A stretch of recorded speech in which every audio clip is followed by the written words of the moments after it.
In 2003, a rule was put in place where NFL teams had to interview at least one black head coaching candidate when going through the hiring process, and it was named the Rooney Rule after deceased Pittsburgh Steelers owner Dan Rooney.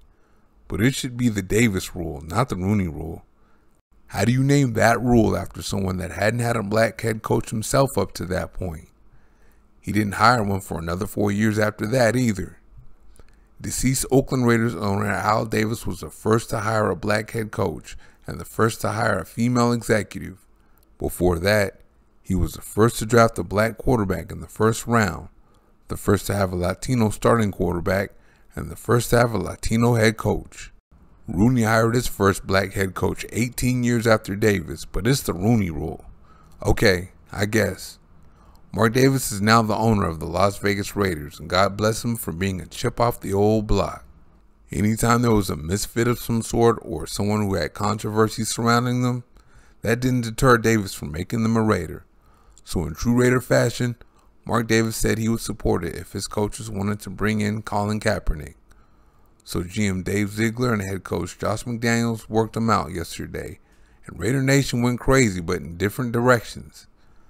Those who loved it said they couldn't wait to buy his jersey. Then there are those who said they would no longer be Raider fans if he ended up making the team. Well, guess what? Kaepernick fans need not worry about the Raider jersey, and haters need not worry about finding a new team. All that counts of the workout is it was quote-unquote positive. Of course it's positive. He has good physical tools and got to showcase them in front of an NFL team. But there's a difference between that and having the skills to compete in the NFL, and Kaepernick hasn't played in 6 years. That rust is definitely going to be there. So while the workout was positive, there's a long journey for Kaepernick to make from where he is to making the team. And ESPN's Josina Anderson quoted a source that was present about the workout on Twitter. It says here, "I think the best thing for him is that someone pulled the trigger on a workout. He looked like a guy taking things more seriously. Lean, fit, still has a strong arm, but it's easier when it's choreographed. This was unscripted, not his drills. And sometimes you could tell, so he would have to work his ass off to knock off the rust on the accuracy and touch. Can he still play in the league? Yeah, but he's going to have to really earn it in my opinion." Alright, let's keep it 100. I'm not even going to make a statement here. I'm going to ask a question, and you can figure it out within yourselves. Was Kaepernick ever known for his touch and accuracy?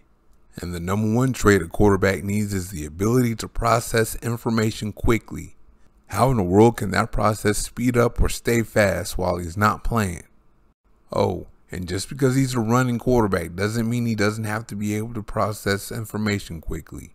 When the hole is opening, you have to accelerate and go right through it. When a defender comes up to tackle you, you have to make that cut at the proper distance to make a miss. So those of you that think he could just come in and do some spread option packages right away, think again. Oh, and I got another question for you. We all recognize Deion Sanders as the greatest corner ever, right? He came back after 4 years of retirement to play with the Baltimore Ravens. And did we see the same guy we saw with the Atlanta Falcons, Dallas Cowboys, and San Francisco 49ers? He was decent, but not even close.